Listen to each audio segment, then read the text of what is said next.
हर चीज़ को लेके हम लोगों के मन में डाउट तो होते ही हैं। लाइफ को लेके, करियर को लेके, लेकिन डाउट का इस्तेमाल करना हमको नहीं आता।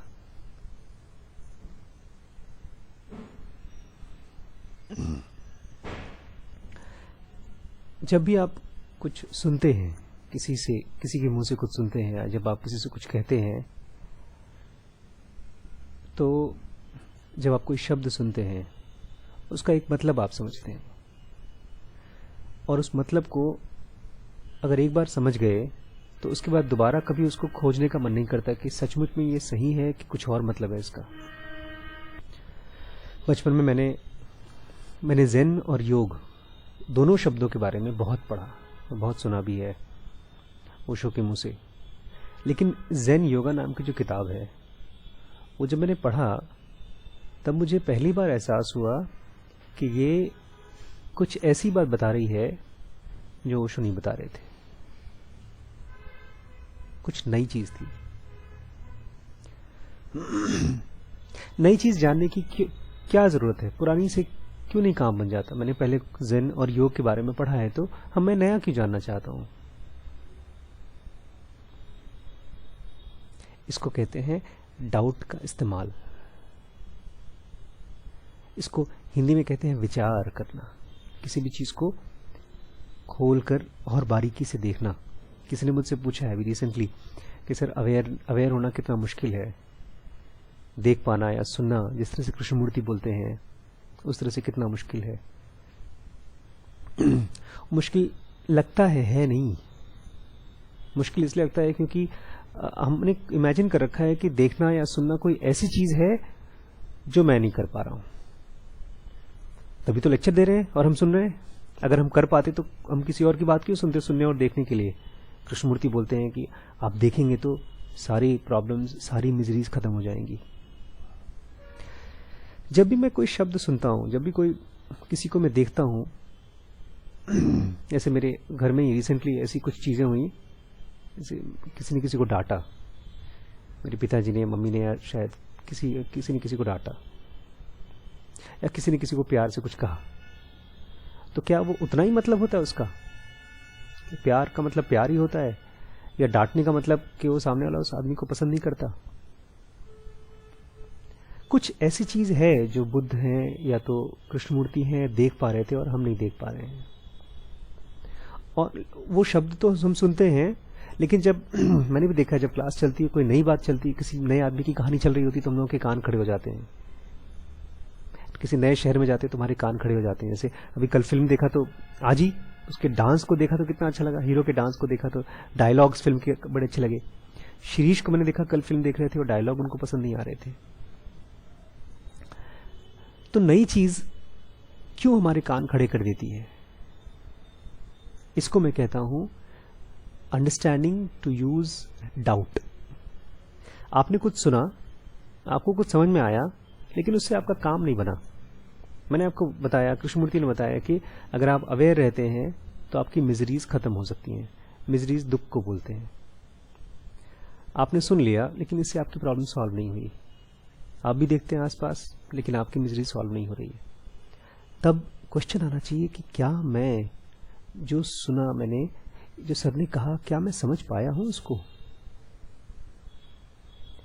और अगर नहीं समझ पाया हूं तो let me try to search more, let me try to read the same book again, और let me try to read different book of the same person. अभी जो मुझे याद है, जब मैं बुक मैंने खरीदी थी पीजे सहर जी की पुरानी, दूसरी बुक, इसका नाम है कॉन्क्वेस्ट ऑफ सफरिंग। ये मैंने शायद 4-5 साल पहले खरीदी थी। 2 कॉपी थी दुकान में, तो 2 मैंने पैसे देकर ऑर्डर कराए थे अंकल से इलाहाबाद में, दोनों मंगा ली थी। शुरू के 4-5 पेज पढ़े, कुछ भी पल्ले नहीं पड़ा। कहाँ ज़ेन योगा, इतनी सिंपल और आसान भाषा में चीज लिखी गई है, और ये तो आप अभी थोड़ा बहुत सुनेंगे तो आप कहेंगे सर प्लीज माफ करिए। लेकिन बुद्ध जैसे लोग जो होते, इसमें ज्यादातर बुद्ध की बुक्स का सहर जी ने इंग्लिश में अपनी अंडरस्टैंडिंग समझाने की कोशिश की है। ऐसा लगता है सर्जरी की है। सर्जरी बड़ा मुश्किल काम है, पता है आपको? सर्जरी में हम लोगों को रटना पड़ता है कि किस जगह से कौन सी आर्टरी, कौन सी नर्व जाती है, और ज़रा सा हाथ इधर का उधर हुआ तो आर्टरी कट गई, पेशेंट मर गया। बहुत अवेयर रहना पड़ता है, और अवेयरनेस के लिए भी बहुत बार बार प्रैक्टिस करना पड़ता है। इस बुक को जब मैं पढ़ रहा था तो आज मुझे एक खास चीज़ समझ में आई, जो मैंने बहुत सालों से, बचपन से पढ़ा है, इस वर्ड को, इसको हम बोलते हैं ग्रास्प। आपने भी सुना होगा ग्रास्प। ग्रास्प मतलब समझ या पकड़, किसी चीज पर हमारी समझ या पकड़। सहर जी ने बताया है कि गौतम बुद्ध ने किस तरह से ग्रास्प वर्ड को एक्सप्लेन किया है हमारी अपनी मिजरी से निकलने के लिए। मैं चाहूंगा कि इस मुश्किल, इसको बोलेंगे एडवेंचर या तो ट्रैकिंग, मेंटल ट्रैकिंग बोलते हैं हम लोग। ट्रैकिंग होती है ना, लोग जाते हैं, जंगलों में जाते हैं, मुश्किल होता है, तो धीमे धीमे हम लोग थोड़ा सा समझने की कोशिश करेंगे। मुझे आज ऐसा लगा जैसे कि पहली बार कोई चीज मैं समझ रहा हूं। ग्रास्प वर्ड पहले सुना है, फिर भी पहली बार समझ रहा था। So let's use our doubt. इस चैप्टर का नाम रखा है टू बी और नॉट टू बी, हो या ना हो हम। सबसे पहला कोट लिखा है शुरू में सहर जी ने, तो बुद्ध ने अपने मुंह से कुछ बोला है, और उसको, बुद्ध एनलाइटन मैन थे, एक एनलाइटन आदमी थे, एक ऐसे आदमी थे जिन्होंने अपनी सारी सफरिंग से हमेशा के लिए आज़ाद हो चुके थे। और पीजे सहर भी मेरे हिसाब से अपनी सारी सफरिंग से आज़ाद हो चुके थे। तो एक एनलाइटन आदमी ने की बातों को दूसरे एनलाइटन आदमी ने हमको बताया है, और बहुत चांसेस हैं कि इसको हम ध्यान से सुने तो हम भी एनलाइटन हो सकते हैं। बुद्ध कहते थे कि कुछ भी करने की जरूरत नहीं है, कुछ भी करने की जरूरत नहीं है, खाली समझ में आ जाए चीज बस। उसके बाद वो काम करना शुरू कर देती है, अंदर अंदर एकदम दिमक की तरह काम करती है। दिमक, ज्ञान की दिमक मिजरी को खा जाती है, खत्म कर देती है। बुद्ध कह रहे हैं nothing will do us greater service, कोई भी चीज इतना हमको हेल्प नहीं कर पाएगी in getting rid of suffering than a well directed mind. एक दिमाग जो सही तरीके से डायरेक्टेड है, जिसको दिशा दे दी गई है, उससे ज्यादा पावरफुल कोई चीज नहीं है। अगर आप सफरिंग खत्म करना चाहते हैं तो आपको सबसे पहले क्या चाहिए? वेल डायरेक्टेड माइंड, या तो फोकस्ड माइंड, एक ऐसा माइंड जो फोकस करना जानता हो। ये कोट था। अब आगे सहर जी लिख रहे हैं द प्रॉब्लम ऑफ, मैंने कहा इंग्लिश थोड़ी मुश्किल है, पीजे सहर की थोड़ा सा मुश्किल बुक्स में से है। The problem of annihilation of suffering coincides with the conquest of the ego through which the human beings is linked to the world and thereby to sufferings. कह रहे हैं कि सफरिंग अगर खत्म करना चाहते हैं, अगर इस प्रॉब्लम को आप डील कर रहे हैं, आमतौर पे हमारी प्रॉब्लम तो होती नहीं है ये। हमारी प्रॉब्लम होती है कि कैसे हम अमीर बन जाएं, या कैसे हमारी वो गर्लफ्रेंड हमारी और पास आ जाए। आज सुबह एकदम सुबह 6 बजे मुझे फोन आया एक मेरे रिलेटिव का, लड़की है, उसने मुझे फोन किया कि उसके ससुर जी ने उसको फोन करके खूब डांटा, 1 घंटे डांटा। तो वो बेचारी, उसने भी कुछ, मुझे क्यों फोन कर रही है? उसने कहा सर मुझे उन्होंने बहुत डांटा। मैंने कहा कोई बात नहीं, बड़े लोग हैं, डांटते हैं, हमारा काम है हम सुन लें। फिर मैंने फोन रख दिया। 1 घंटे बाद उनके ससुर जी ने मुझे फोन किया, उस लड़की ने बहुत गलत काम किया। मैंने कहा चलिए आपने डांट दिया, हो सकता है वो सुधर जाए। फिर 1 घंटे बाद उनकी सास ने मुझे फोन किया कि आपने उनको समझाया कि नहीं समझाया उस लड़की को, उसको बोलिए कि कायदे से काम करे। मैंने कहा ठीक है मैं समझाऊंगा। फिर उन्होंने कहा समझाओ मत, डांटो। मैंने कहा ठीक है मैं डांट दूंगा। फिर मैंने फोन किया, मैंने उनकी बहू को दोबारा फोन किया। मैंने कहा बेटा मुझे कहा गया कि मैं तुम्हें डांटूं, तो मैं डांट रहा हूँ, प्लीज मेरी डांट सुन लो। फिर मैंने उसको बताया कि कैसे मैं सुनता हूँ, कैसे मैं लोगों की बात को ध्यान से सुनता हूँ। तो जब भी कोई डांटे तो उसको ध्यान से सुन लेते हैं। फिर मैंने बताया किस तरह से मैं अपने माँ बाप की बात सुनता हूँ। तो वो बोलती मुझसे तो क्या फिर उससे बात करते करते पता चला उसने कुछ उल्टे जवाब दे दिए थे अपने सास और ससुर को। तो मुझसे क्यों फोन करके बात कर रही थी? क्या वो जानना चाहती थी कि मैंने उल्टा जवाब क्यों दिया? उसकी प्रॉब्लम क्या थी? We have to really ask this question. जब भी हम लाइफ को अप्रोच कर रहे हैं, हमारी प्रॉब्लम क्या है? बिकॉज हमारी प्रॉब्लम अगर सफरिंग से निजात लेना, आज़ाद होना, अगर ये हमारी प्रॉब्लम नहीं तो हम उसका सोल्यूशन नहीं पा सकेंगे। एक चाबी से वही ताला खुलेगा जो उस ताले की चाबी है। अगर आप अमीर बनना चाहते हैं और आप सोच रहे हैं ज़ेन पढ़ के मैं अमीर बन जाऊं, तो पॉसिबल नहीं है। तो बोल रहे हैं अगर आप अपनी सफरिंग को खत्म करना चाहते हैं हमेशा के लिए, तो वो तभी पॉसिबल है जब आप अपनी ईगो के ऊपर कॉन्क्वेस्ट कर सकें, उसके बॉस बन सकें, जीत सकें। देखा गया है ये दोनों साथ में ही आती हैं, ईगो का खत्म होना और आपकी सफरिंग का खत्म होना। In the measure in which I succeed in liberating myself from my ego, to that extent do I outgrow the world and its suffering. जितनी ही मेजर में, जितना नाप में मैं अपनी ईगो के ऊपर बॉस बनूंगा, जितना मेरी मालकियत अपने ईगो पर होगी, उतना ही मैं सफरिंग से भी आजाद होते जाऊंगा। 100 में से अगर 10 मैं ईगो के ऊपर बॉस बन पाया हूं, अपनी ईगो को खत्म कर पाया हूं, तो 100 में से 10 मेरी मिजरीज भी खत्म हो जाती हैं। मैंने उस बच्ची को बताया कि किस तरह से जब मुझे डांट पड़ती है तो मैं क्या करता हूं। उसने मुझसे पूछा आप सर आप क्या करते हैं। मैंने कहा मैं सुनता रहता हूं, उसके बाद फिर उसको पीने की कोशिश करता हूं, खून के घूंट की तरह नहीं, जैसे शंकर जी ने जहर पिया था। पता है शंकर जी ने जहर पिया था, गले में रोक लिया था, न नीचे गया न ऊपर गया। आज मैंने ऐसे कुछ किया, एक्सपेरिमेंट किया था, नया एक्सपेरिमेंट किया मैंने आज ऐसा कुछ हुआ कि रिम्पी थोड़ा सा मुझसे नाराज हो गई। उनके फोन से मैंने किसी को मैसेज भेज दिया। अब वो बोलती है मेरे फोन से तुमने मैसेज क्यों भेजा, इसका इम्प्लीकेशन क्या होगा कि मैं भेज रही हूँ मैसेज। मैंने कहा यार मुझसे गलती हो गई, दोबारा नहीं भेजूंगा। हम लोग सेंटर पे थे, काम कर रहे थे, पेशेंट भी देख रहे थे। तो उन्होंने कहा तुमने मेरे फोन से मैसेज भेजा क्यों आखिर। मैंने कहा यार गलती तो हो गई, मैं अब दोबारा नहीं भेजूंगा। फिर थोड़ी देर बाद फिर से बोलती हैं लेकिन तुम जानते हो इसका मतलब क्या होता है जब तुम मेरे फोन से तुमने मैसेज किसी और को भेजा। तब तक गुस्सा अब आ रहा था मुझे। मैंने कहा रिम्पी मैं प्रॉमिस करता हूं कि आज के बाद तुम्हारे फोन से किसी को भी मैसेज नहीं भेजूंगा। ऐसा बोलने के बाद मैंने अपना फोन स्विच ऑफ कर दिया। मैं भी अपना फोन देख रहा था, मैंने अपनी बुक्स बंद कर दी और चुपचाप ऐसे बैठ गया। मैं बहुत सीरियसली बैठ गया। मैं पता है क्यों बैठ गया, क्योंकि मैं कुछ और काम नहीं करना चाहता था उस समय। मैं उस समय देखना चाहता था मेरे मन में क्या चल रहा है। कुछ देर बाद, कुछ ही सेकंड के बाद रिम्पी उठी और दूसरे कमरे में चली गई, किताब उठाकर अपनी सब यूजुअली बैठती हैं, तो चली गई। फिर मैंने अपने ऑब्जर्व करना शुरू किया कि अब मेरा मन कैसे तांडव खेल रहा है, कैसे कैसे क्या क्या चीजें बोल रहा है। सब मैं सुनता रहा, देखता रहा, सुनता रहा। फिर मैंने डिसाइड किया कि आज मैं इस गेम को बहुत देर तक खेलूंगा, मतलब इस गुस्से को बहुत देर तक रखूंगा। हो सकता है शाम तक, हो सकता है कल तक, जब तक रिम्पी खुद मुझसे सॉरी न बोल दें तब तक। ये मैंने फैसला किया, ये मेरा तांडव था। फिर तब तक 15-20 मिनट गुजर गए। फिर 12 बज गए, 1 बज गए। 1 बजे खाना खाने जाना होता है। 12:30 बजे मैं चाहता हूँ रिम्पी वहां से अल्ट्रासाउंड छोड़ दे, आके बैठ जाए 10 मिनट, बिकॉज फिर जब मैं अल्ट्रासाउंड खाना खाने आऊंगा तो उसको अल्ट्रासाउंड करना होगा। तो I wanted her to take some break, लेकिन बात नहीं कर सकते। क्यों?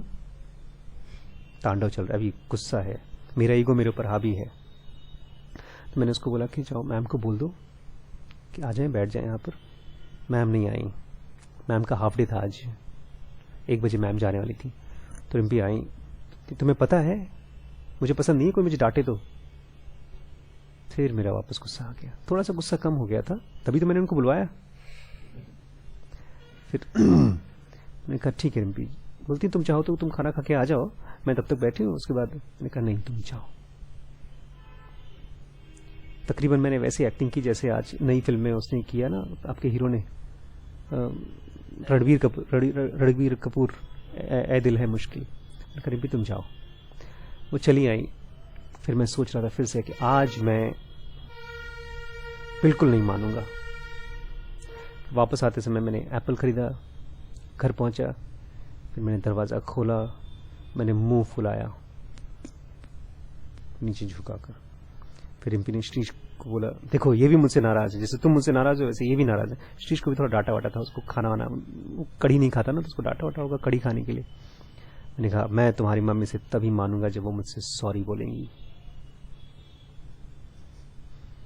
और देखो मैं क्या क्या लाया हूँ श्रीश, तुम्हारे लिए मैं दवाइयाँ लेकर आया हूँ, मैं एप्पल लेकर आया हूँ।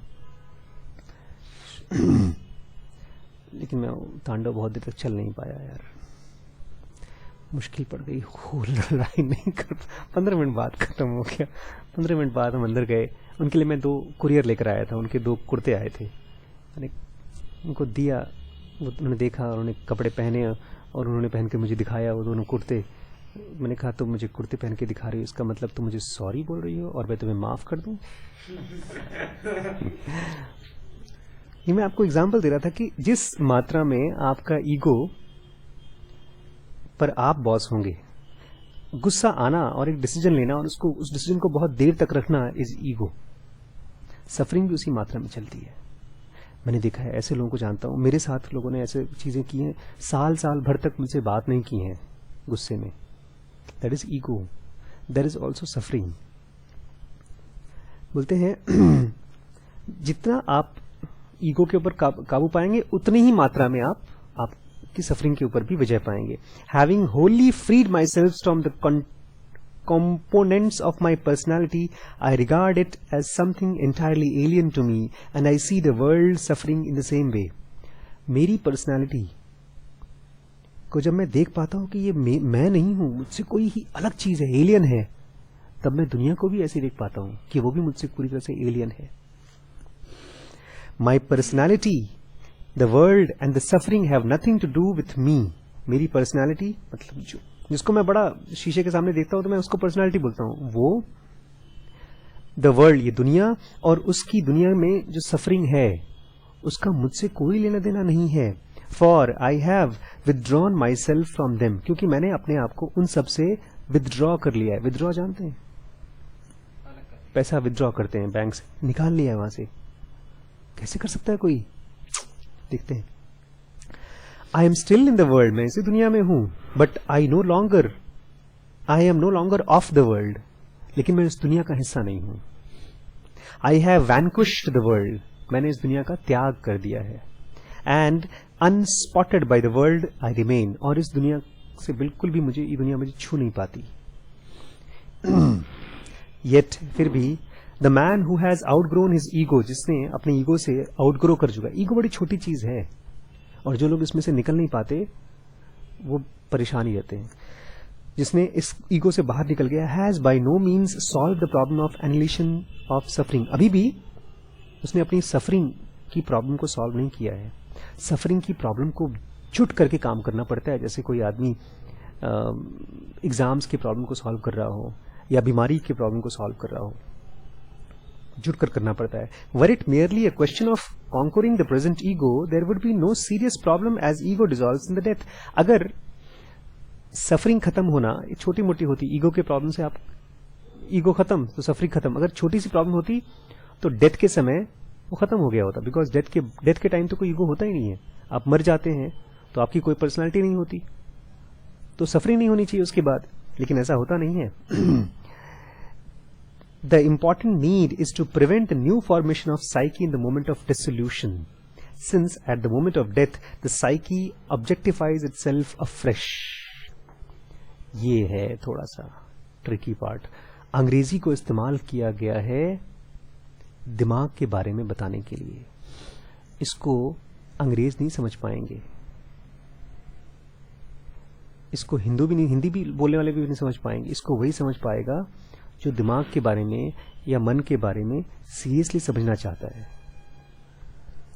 प्रॉब्लम क्यों है, छोटी मोटी प्रॉब्लम क्यों नहीं है? बिकॉज जरूरी यह है कि नया साइकी जो बनता है, फिर से जो अगला जन्म जब होता है तो नया साइकी बनता है। New formation of new psyche at the moment of dissolution, जब डेथ होता है तो एक नया साइकी बन जाता है। और द साइकी ऑब्जेक्टिफाइज इटसेल्फ अफ्रेश, और जो साइकी है जिसको हम माइंड बोलते हैं वो अपने आप को ऑब्जेक्टिफाई कर लेता है। वो ऑब्जेक्ट जो आसपास जो भी दिख रहा है ना वो सब ऑब्जेक्ट है। दाल रोटी सब्जी ये सब चीज ऑब्जेक्ट है, लकड़ी पेड़, तो वो माइंड अपने आप को ऑब्जेक्टिफाई कर लेता है, वो ऑब्जेक्ट को अपने अंदर इकट्ठा कर लेता है, मतलब बॉडी बन जाता है.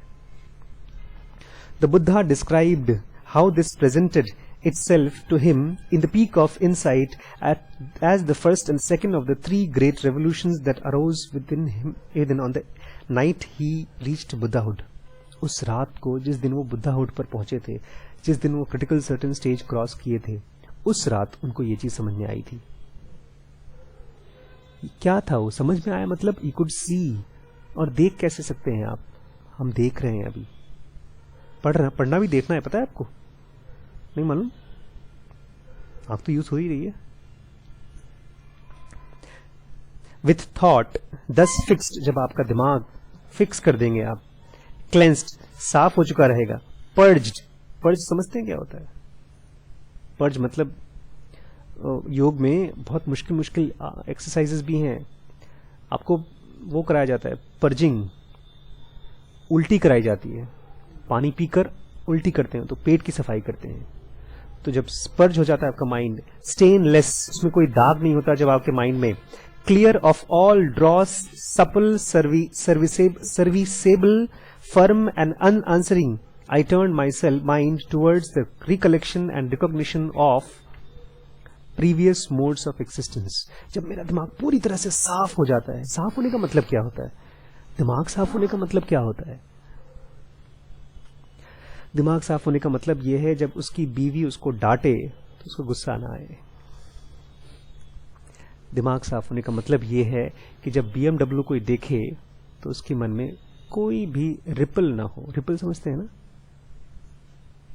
तरंग, कोई बिल्कुल भी डिस्टर्बेंस ना हो. जैसे हवा चलती है और पत्ते हिलते हैं तो पत्ते ना हिलें, जब ऐसा होता है उसको बोलते हैं साफ दिमाग, बिल्कुल डिस्टर्बेंस नहीं होता. इस तरह का जब माइंड था बुद्धा का, तो उन्होंने क्या किया, उन्होंने पीछे देखना शुरू किया, पिछले जन्मों के बारे में ऑब्जर्व करना शुरू किया.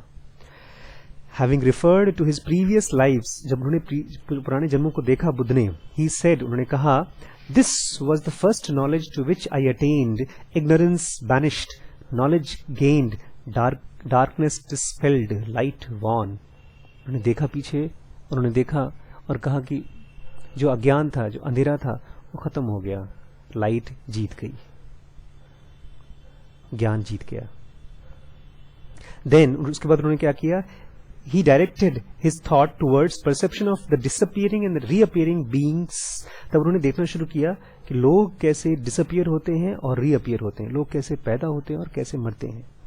Those given two things evil in deeds, words and thoughts at the dissolution of the body after death depart upon a sorry journey downwards to the loss in the world of hells. जिन्होंने बड़े कुकर्म किए होते हैं, पाप किए होते हैं, वो कैसे हेल, नर्क टाइप के लोकों में जाते हैं. On the other hand, those given to the good deeds, और जिन्होंने अच्छे काम किए होते हैं, words and thoughts, इनके शब्द भी अच्छे होते हैं और थॉट्स भी अच्छे होते हैं, earn happy lot, उनको अच्छी जिंदगी, खुशी वाली जिंदगी मिलती है मरने के बाद भी. At the break point of the body after death, जिस समय बॉडी खत्म होती है डेथ के बाद, they fare forth upon a happy journey I come to the heaven world. वो लोग जो अच्छे कर्म करते हैं वो स्वर्ग टाइप के दुनिया में जाते हैं. Then he directed his mind to the, फिर उसके बाद बुद्ध ने अपने माइंड को डायरेक्ट किया. कैसे बोल रहे हैं, डायरेक्टेड हिज माइंड. हम अपने माइंड को ऐसा देखते नहीं कि हम डायरेक्ट कर रहे हैं, हमारा माइंड ही हमको डायरेक्ट करता रहता है कहीं पर भी. फिर उन्होंने अपने माइंड को डायरेक्ट किया. The perception and destruction of influence, कि चीजें हमको जो इन्फ्लुएंस करती हैं वो कैसे हम परसीव करते हैं और वो कैसे हमको इन्फ्लुएंस करती हैं, कैसे हम उसको महसूस करते हैं और वो कैसे हमारे ऊपर अपना असर डालती हैं, इन्फ्लुएंस. दिस इज सफरिंग, यही सफरिंग है. दस comes the arising of suffering. अच्छा, इस तरह से सफरिंग आती है. Thus comes the cessation of suffering, और इस तरह से सफरिंग खत्म होती है, बुद्ध कह रहे हैं. This is the path that leads to the cessation of suffering, और ये तरीका है सफरिंग को खत्म करने का. These are the influences, और ये होता है असर.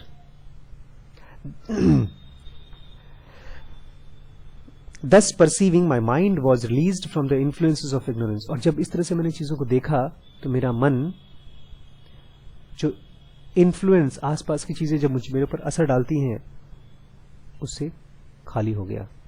उसकी अज्ञानता से, उसकी बेवकूफ़ी से खाली हो गया।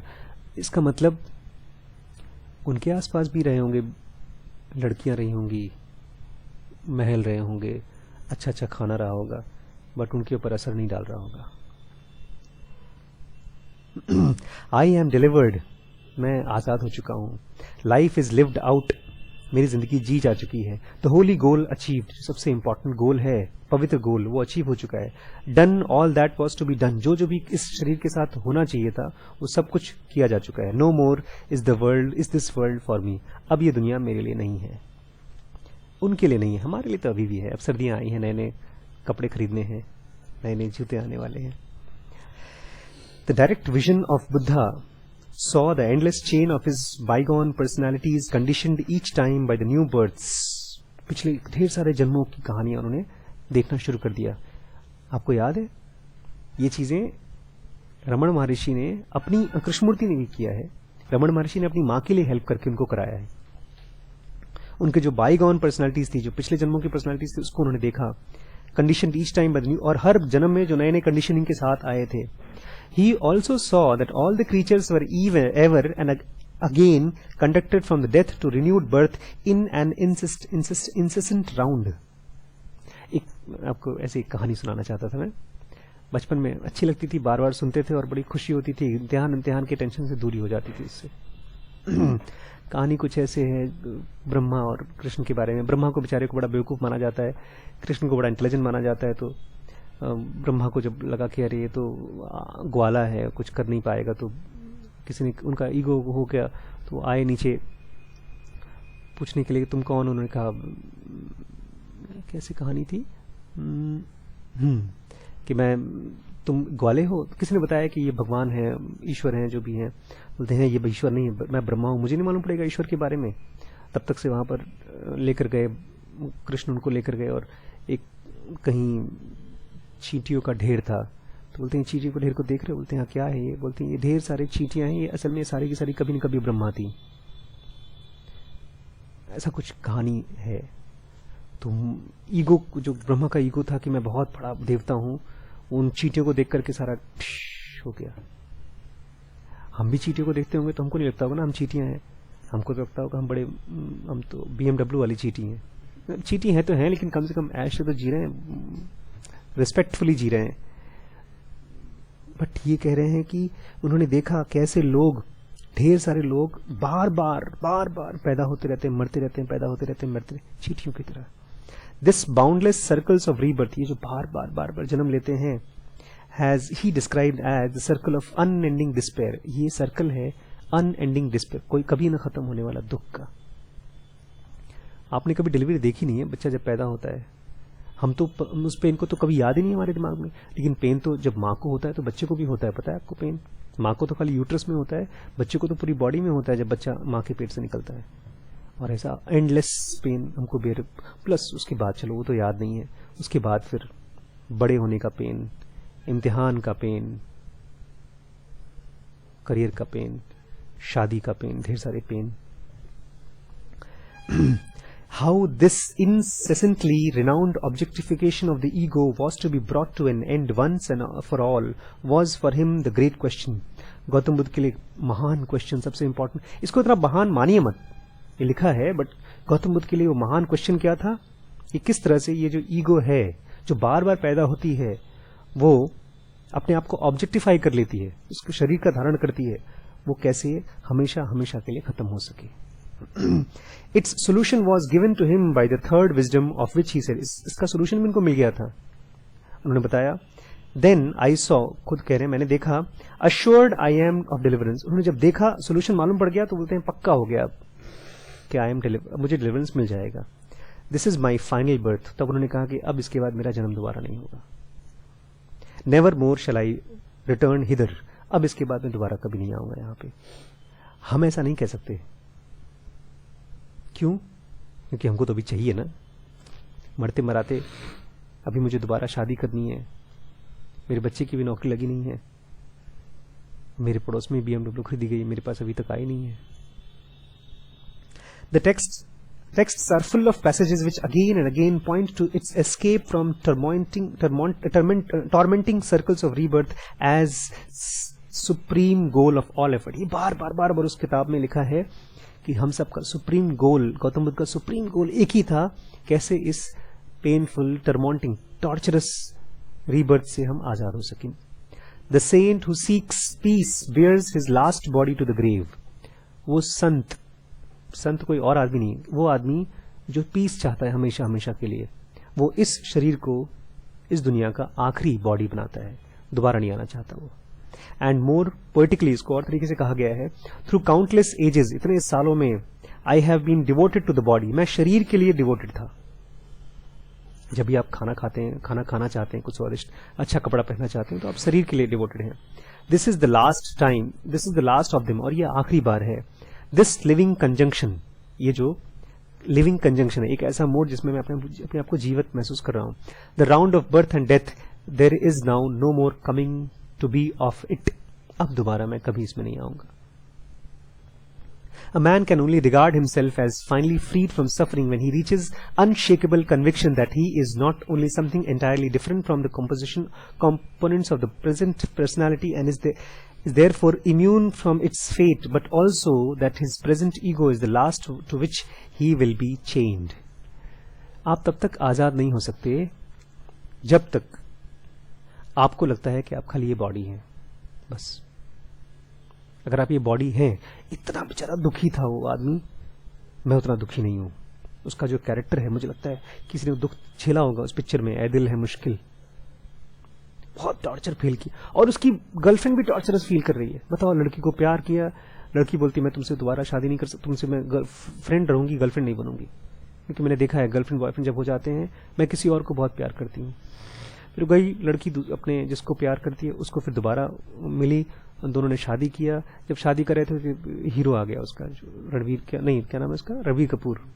बोलता है मैं तुमसे प्यार करता हूं, मैं तुमसे शादी करना चाहता. लड़की रोने लगी, मैं इससे शादी करूं कि उससे शादी करूं. रोता रहा. अब जब इसने बताया कि उससे प्यार करता है, तो ये लड़की सोच रही है अब मैं क्या करूं. फिर इसकी जिंदगी चली शादी के बाद, और ये रोते रहे 2 साल 3 साल तक रोते रहे, खूब रोए. फिर इनको एक दूसरी लड़की मिली, ऐश्वर्या राय. उनसे बोलते हैं हम प्यार नहीं कर सकते, खाली सेक्स करेंगे, क्योंकि हम प्यार तो किसी और को करते हैं, वो किसी और को प्यार करती हैं. इस पिक्चर को थोड़ा क्रिटिसिज्म मिली है वन साइडेड लव को लेकर के. और जो ऐश्वर्या राय है वो भी डिवोर्स्ड हैं, उनका शाहरुख खान से डिवोर्स हो चुका है. और शाहरुख खान बोलते हैं 1-to-1 लव नहीं होना चाहिए, 1 ही लव होना चाहिए. डिवोर्स हो चुका है, तकलीफ झेल रहे हैं, और अंड तक मिल नहीं पाए हस्बैंड वाइफ. 2 लोग जो प्यार करते थे नहीं मिल पाए. क्या फायदा ऐसी कहानी का, इसमें दुख ही दुख. मैंने कहा रिम्पी, अच्छा वो हम दोनों ने शादी कर ली. अगर हम लोग भी दोस्त बनने के चक्कर में शादी ना करते, तो वही बार बार हाईलाइट कर रहे हैं कि दोस्ती सबसे महान चीज है, प्यार नहीं होना चाहिए, दोस्ती मतलब प्यार उनका मतलब है सेक्स.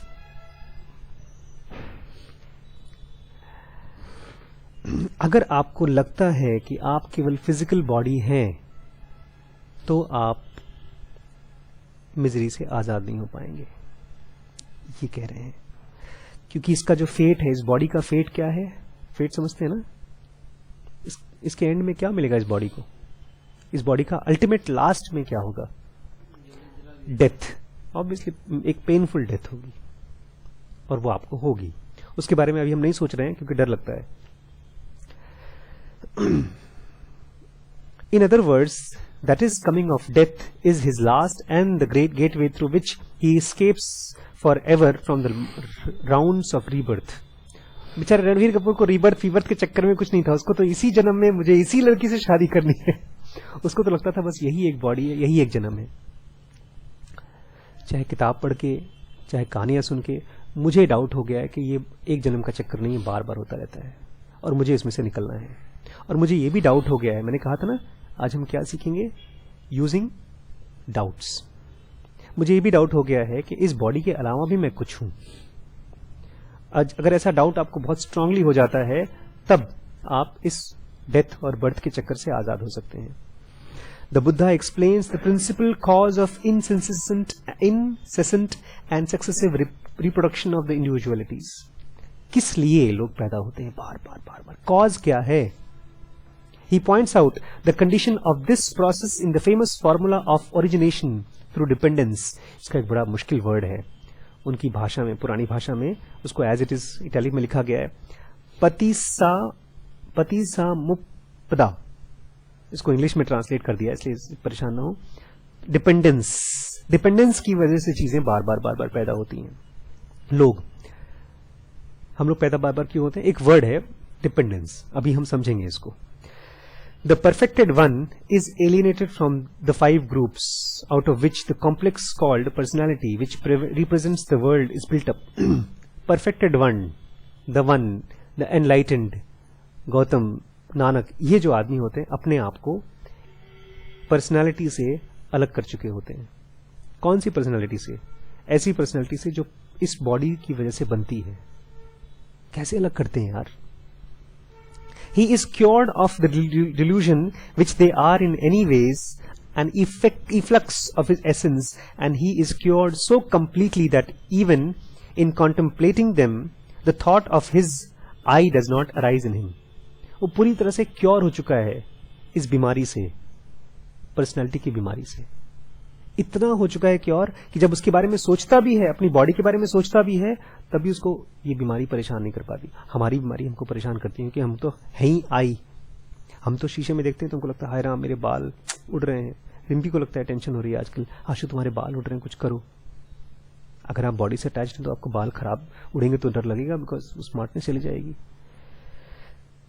लेकिन जो आदमी परफेक्टेड हो चुका होता है, गौतम बुद्ध टाइप का हो चुका होता है, उसको बिल्कुल परेशान नहीं करती ये सब चीजें.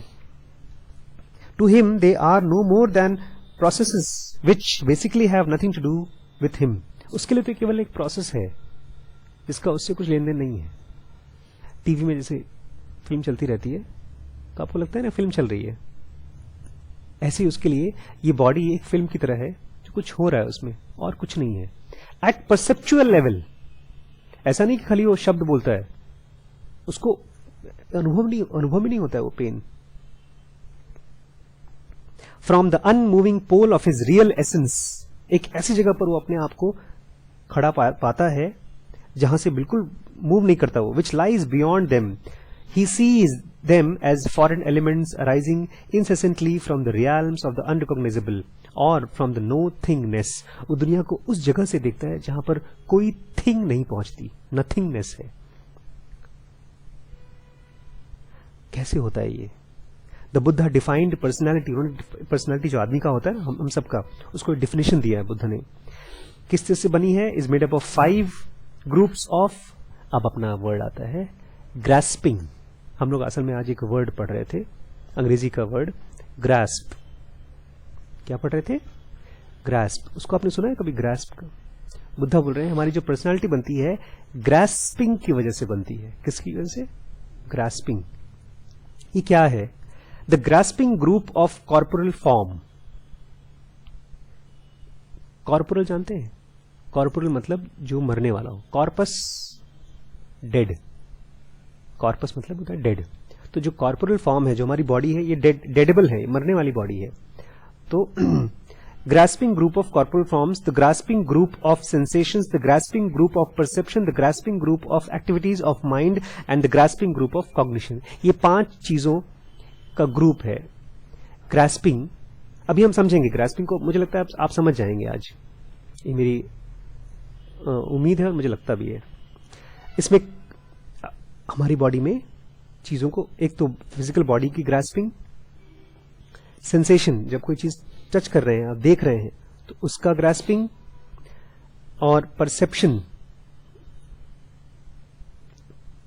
और सेंसेशन. परसेप्शन मतलब आभास, सेंसेशन परसेप्शन में कुछ अंतर है, मुझे देखना पड़ेगा. The grasping group of activities of mind, जो दिमाग में थॉट्स चलते हैं, इमोशन चलते हैं, उसका ग्रास्पिंग. और फाइनली कॉग्निशन, कोई भी चीज जब आप समझते हैं, कॉग्निश करते हैं तब. अभी रुकिए. इस तरह से पर्सनालिटी कंसिस्ट्स ऑफ, जो आपकी पर्सनालिटी वो किस चीज से बनती है? बॉडी, शरीर से. सेंसेशंस, जो शरीर में सेंसेशंस होते हैं उससे. द परसेप्शन, जो आप चीजों को परसीव करते हैं, अनुभव करते हैं, उससे. सेंसेशन में ये भी आता है ना, आपके पेट में गुड़गुड़ हो रहा है या आपका दर्द हो रहा है तो वो भी सेंसेशन होता है. और परसेप्शन इज आउटसाइड वर्ल्ड, अभी अगर नहीं समझ में आ रहा है तो कोई दिक्कत की बात नहीं है, ये बीच के फॉर्म में हम समझेंगे बाद में और फैल जाएगा वो। द एक्टिविटीज ऑफ माइंड, हमारे दिमाग में जो चीजें चलती हैं वो, एंड कॉग्निशन, और उसमें से जो समझ पैदा होती है वो, ये 5 चीजों में की वजह से हमारी पर्सनैलिटी बनती है। ये 5 चीजों की हमारी पर्सनैलिटी बनती है। एक तो फिजिकल बॉडी, चलिए इसमें से आसान करते हैं। एक फिजिकल बॉडी, एक माइंड, और माइंड और फिजिकल बॉडी समझ में आ गया। तीसरा सेंसेशन, जो हम टच करते हैं तब फील होता है, गर्मी सर्दी आंखों में। और बाकी 2 हैं वो आप अभी शब्द के फॉर्म में जान लीजिए बस, वो हैं कॉग्निशन एंड परसेप्शन। इन सब they are groups of grasping and they constitute ego. इसी से ईगो बनता है, बॉडी से, माइंड से। ईगो समझने क्या होता है? ईगो जानते हैं क्या होता है? हाँ, अहंकार, अपने कुछ होने का एहसास। According to Buddha, our essence is not contained in our personality. हमारा जो एसेंस है, हमारा जो सार है, जो एक्चुअली में हम हैं, वो उस ईगो में उसका कोई लेन देन नहीं है बुद्ध के हिसाब से। We grasp our personality so tightly that we imagine ourselves to consist in it. हम अपनी पर्सनैलिटी को इतनी पकड़ के रखते हैं, इतनी टाइटली, कि हमको लगता है कि हमारी पर्सनैलिटी ही हम हैं। बुद्ध बोल रहे हैं द ईगो और the personality consists of these 5 groups. इसमें ये 5 चीजें होती हैं। The material body provides the basis of the personality.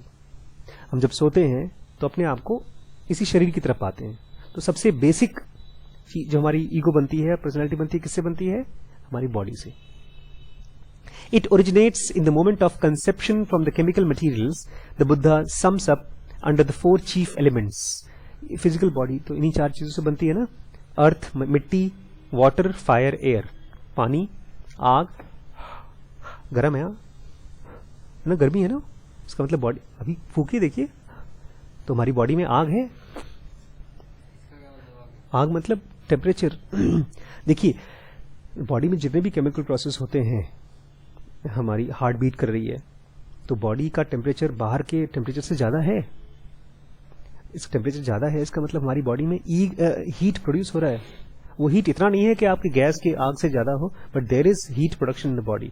So body is made up of water,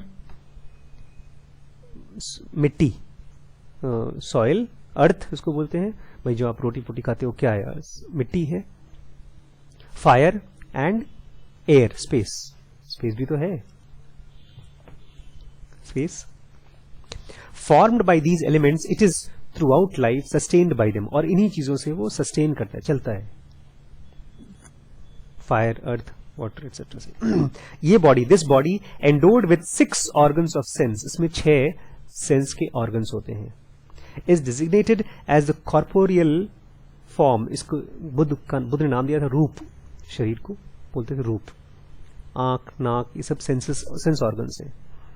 The basis of personality, the body together with senses, is only a collection of matter from the external nature. ये बाहर से हमने खाना वाना इकट्ठा हुआ है हमारी बॉडी का, और हम परसीव भी करते हैं इन सेंसेस, तो ये बाहर की चीजों से का इकट्ठा है एक। Thus, for Buddha, personality is mere conjunction of the substances comprised in the 4 chief elements. इन्हीं चीज मतलब एक इसका सिंपल सा मतलब ये, भैया आप हैं अनिल, आप हैं शाहरुख खान, और आप दोनों मिट्टी हैं, आग हैं, पानी है और स्पेस है। आप सोचते होंगे कि हम बहुत तूरमा खां हैं क्योंकि आपके पास BMW है और इनके पास रिक्शा भी नहीं है, लेकिन ये जो है वो मिट्टी है, आग है, पानी है और स्पेस है, और आप भी वही हैं और मैं भी वही हूं। यही हमारी पर्सनालिटी है। थोड़ा बहुत इसी में परम्यूटेशन कॉम्बिनेशन हो गया है। इनकी चमड़ी थोड़ी सी लाल रंग की है, आपकी थोड़ी काले रंग की है, मेरी थोड़ी गोली रंग की है, वाइस वर्सा भी हो सकता है, बट यही है बाहर के chief elements. And on this fact he laid considerable stress, और इस पर बार बार स्ट्रेस डालते थे कि आपकी बॉडी केवल यही है और कुछ नहीं है। ही pointedly and in great detail balanced the materials building up the body with those of the external world. He went further, he identified the former with the latter. बोलते हैं जो पर्सनालिटी है इन्हीं से बन के आती है, बस ये जानना बहुत जरूरी है। नहीं तो हमको लगता है अरे सर पता है हम कुछ और हैं, हम जब दूसरों के ऊपर शोषण करते हैं, आज मैं देख रहा था कि किस तरह से सास ससुर बहू के ऊपर शोषण करते हैं, फिर बहुएं बेचारी जब परेशान हो जाती हैं तो वापस सास ससुर के ऊपर शोषण करती हैं. These are personalities trying to play their roles and being miserable in this. तो बॉडी है और सिक्स ऑर्गन्स हैं सेंस के. अच्छा, but for personality to arise there must be 4 further groups of sensation. 4 और ग्रुप होने चाहिए. Perception, activities of mind and cognition. ये 4 चीजें हैं जो जिसकी वजह से पर्सनालिटी और भी आती है. बेसिक तो बॉडी है, ठीक है, जो मिट्टी मिट्टी से बनती है, लेकिन 4 चीजें और हैं. This happens when the sense organ pursue their own peculiar activities, each one intercepting and gathering a defined quality of external world. अब आंखें, जो आंखों को अच्छी लगती है वो उसी को पकड़ने की कोशिश करता है. अगर मुझे सफेद रंग अच्छा लगता है तो मैं सफेद कपड़े इकट्ठे करूंगा.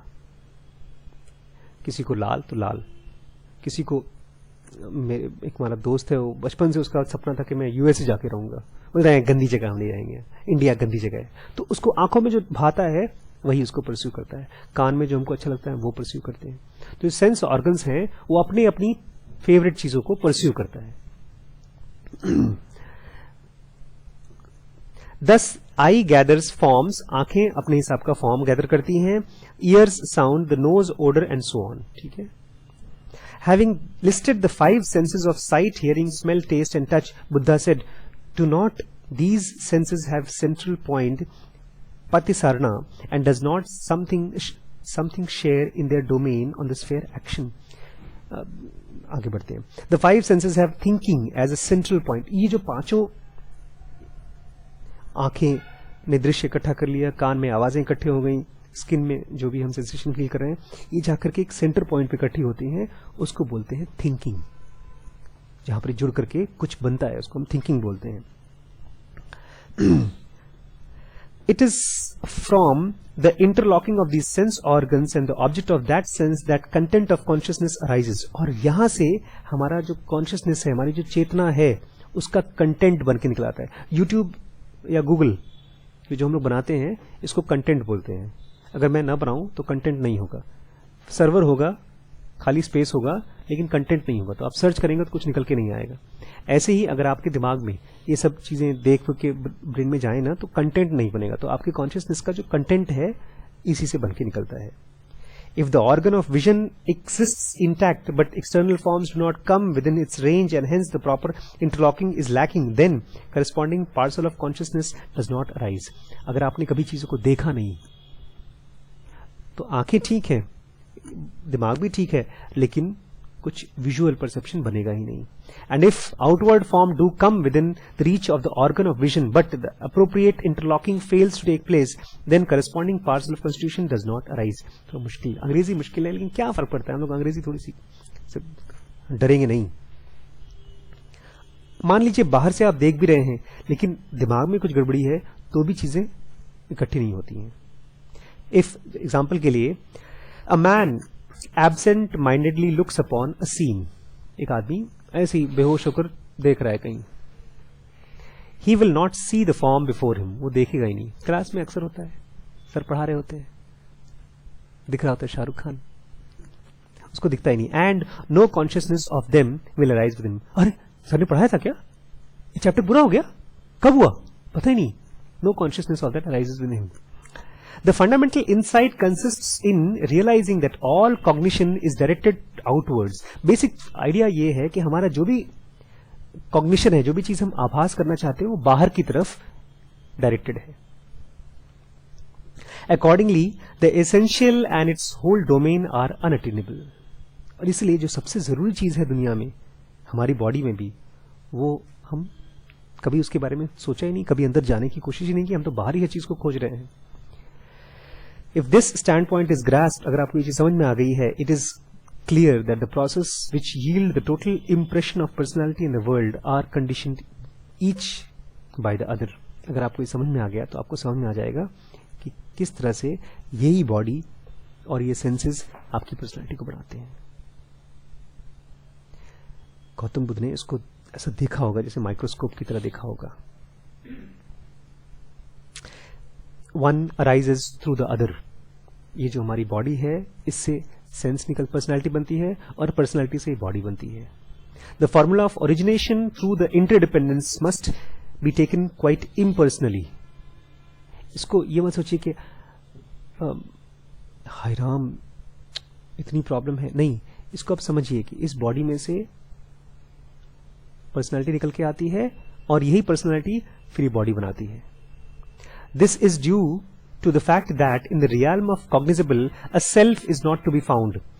इसको आप प्लीज समझ लीजिए कि जितना भी चीजें आप देख पा रहे हैं उसमें आप अपने आप को नहीं खोज पाएंगे।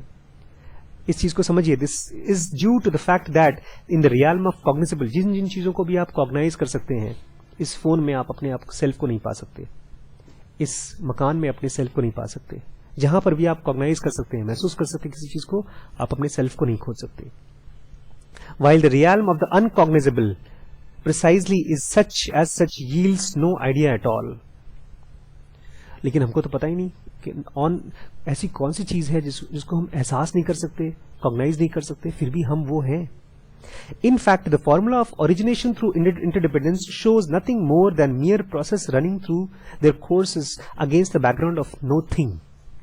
ये पूरा जो इंटरडिपेंडेंस का जो आइडिया है, एक ऐसा है कि आपके आसपास सब चीज चल रहा है और आप पीछे है ही नहीं, ऐसा है कुछ। As the domain of the our innermost essence withdrawn from cognition arises out of this nothing and always again disappearing into it। एक नथिंग है, नथिंग हम लोगों को बड़ा मुश्किल है समझना, कि हमने तो हमेशा कोई ना कोई थिंग देखी है, सामान देखा है। जो भैया मुझसे पूछ रहे थे कि मुझे ऑब्जर्व करना बड़ा मुश्किल है, वो जरूर थिंग से ही देखते होंगे। अच्छा, हाँ, ये थॉट तो मैंने देख लिया, अब क्या चमत्कार होगा। हाँ सर, मैं आपकी बात ये समझ गया कि हमारी बॉडी जो है ये मिट्टी है, मैं समझ गया मिट्टी है और पानी है, लेकिन फिर भी सर बताइए, ये जो मिट्टी है हमारे पड़ोस वाले मिट्टी से तो अच्छा ही है ना। हमारे घर में एक अम्मा है, वो बेचारी काम करती हैं, वो सारे बर्तन में खा लेती हैं, लेकिन एक खास बर्तन है उसमें नहीं खाती, क्योंकि उसमें कोई मुस्लिम चाय पीता था हमारे यहाँ, तो वो बर्तन तो कभी नहीं छूती, क्योंकि उनको जानती हैं कि हार्ड मास शरीर है, लेकिन फिर भी उनको लगता है कि उनकी हार्ड मास एक मुस्लिम की हार्ड मास से थोड़ा तो अच्छा है। इसका मतलब ये है कि अभी हमको समझ में नहीं आया। क्यों नहीं समझ में आया? क्योंकि हम केवल थिंग, सामानों से दुनिया को समझते हैं। But who O Lord touches, कौन है जो उस नथिंग को टच कर पाएगा, अपने सेल्फ को जान पाएगा। The question is not rightly put, इसको सही तरीके से नहीं रखा गया है। बुद्ध ने बोला, इसलिए मत पूछो कि कौन उसको टच कर पाता है, ऐसा मत पूछो, बुद्ध बोल रहे हैं। But if someone should ask, अगर पूछना ही है तो ये पूछो, on what O Lord depends touch. ये मत पूछो कि मैं कैसे उसको टच कर लूं जिसको कोई टच नहीं कर सकता, ये मत पूछो। सवाल ये पूछो, टच किस चीज पे डिपेंड करता है। एक ऐसी ये पूरी दुनिया है, किसी चीज पर इसका आधारित है, तो ये पूछ रहे हैं, ये क्वेश्चन पूछो कि मैं किस चीज पर आधारित हूं। ये टच आधारित समझते हैं ना आधार, आप किस चीज पर डिपेंडेंट है, किस चीज पर टच डिपेंडेंट है। Then this question would be put rightly and the right answer would come. In dependence upon 6 organs of senses arise touch, and in dependence upon touch arises sensation। Gautam Buddha जो है ना, वो पहुंच चुके हैं वहां पर जिसको नथिंग बोलते हैं, वो अपने आप को जान चुके हैं। तो वो ये बोल रहे हैं कि अगर आप देखना शुरू कर दोगे तो आप समझना शुरू कर दोगे, और आप भी वहां पहुंच जाओगे जहां मैं पहुंचा हूं। तो बोलते हैं तुम्हें समझ में आ जाएगा कि ये जो इंटरडिपेंडेंस है चीजों का, उसी से टच आता है। और टच क्यों आता है? क्योंकि सेंसेशन हमारे अंदर में होता है, इसलिए। But who O Lord feels, लेकिन वो कोई उनका डिसाइपल पूछ रहा होगा, लेकिन कौन फील करता है हमारे अंदर में? वो आत्मा के बारे में शायद पूछ रहा होगा। Neither is this question rightly put, बोलते ये भी सवाल ठीक नहीं है, गौतम बुद्ध बोल रहे हैं। आई डू नॉट से ही फील्स, मैं ये नहीं कहूंगा कि वो फील करता है। But if someone should ask me, किसी को अगर मुझसे पूछना है, पूछो इस तरह से पूछो, what depends on what depends sensations, ये जो हमको सेंसेशन है ये किस चीज पर डिपेंड करती है। Then this question would be put rightly, तब ये सही क्वेश्चन होगा। और इसका आंसर क्या होगा? In dependence upon touch arises sensation. इसी टच की वजह से तो सेंसेशन होता है। अभी एक बहुत इंटरेस्टिंग चीज आने वाली है, बस थोड़ा सा। Because there is no permanent ego. आपको पता है परमानेंट ईगो नहीं होता। बचपन में आप जो चीज पसंद करते हैं हो सकता है बुढ़ापे में पसंद ना करें। Room is left for casual connection as conceived by Buddha. If there were permanent ego, then every question as to primary cause of sensation and perception would be meaningless, and every casual connection as convinced by Buddha is impossible. Sorry, ये सब बातें थोड़ा मुझे grasping तक पहुंचना था, अभी तक मैं पहुंच नहीं पाया हूं। कल पूरा करेंगे इसको। कोई परमानेंट ईगो नहीं है। मैं देख रहा था कि ये जो वीडियोस में देखता हूं, मतलब मैंने कल जो मूवी देखी, ये मेरी मम्मी को पसंद नहीं आएगी। मुझे अच्छी लगी, मुझे खराब भी नहीं लगी, अभी लगी है अच्छी, हो सकता है कल ना अच्छी लगे, पक्का नहीं है ना सब। ये दिमाग जो है ये फिक्स थोड़ी है। अब मैं ये नहीं कह सकता, आप मुझसे अगर, अब मैं अभी आप लोगों को दिखा रहा था वो गाना जिसमें दोनों ने पुरानी फिल्म, चांदनी फिल्म थी, उसके गाने को ये लोग डांस करके दिखा रहे थे, हीरो हीरोइन रणबीर कपूर और अनुष्का। तो ये हम लोग जब देख रहे थे बड़े खुश हो रहे थे, लेकिन जब मैम ने पुराना गाना चालू किया, चांदनी फिल्म का गाना, तो 2-3 लाइन के बाद हम सब यहाँ वहां देखना शुरू कर दिया। तो मैम ने क्या किया, इस ऐदिल मुश्किल का गाना दिखाया हम लोगों को। हम सब बड़े खुश हुए उसको। उसमें हम लोग देख रहे थे किस तरह से रणबीर कपूर ने अपने पिताजी ऋषि कपूर का एक्टिंग किया है। फिर हम लोगों ने मैम में पुराने गाने लगा दिए, वही गाना पुराना वाला यूट्यूब पे। तो हम सब थोड़ा बहुत देखा, उसके बाद फिर इंटरेस्ट खत्म हो गया। तो वो अच्छा था, एक टाइम पर हम लोग बड़े खुशी खुशी देखते थे, लेकिन अब हमको इंटरेस्ट नहीं लग रहा है। ये क्यों नहीं हो रहा है? बिकॉज हमारी पर्सनैलिटी, हमारा ईगो बदलता जा रहा है, रोज रोज बदलता जा रहा है। अगर बदलता जा रहा है तो क्या कोई ऐसी चीज है जो बिल्कुल नहीं बदलती? ये क्वेश्चन बुद्ध ने अपने आप को पुट अप किया था। अभी मैं I want to continue with grasping. Tomorrow I will try to cover up what is grasping.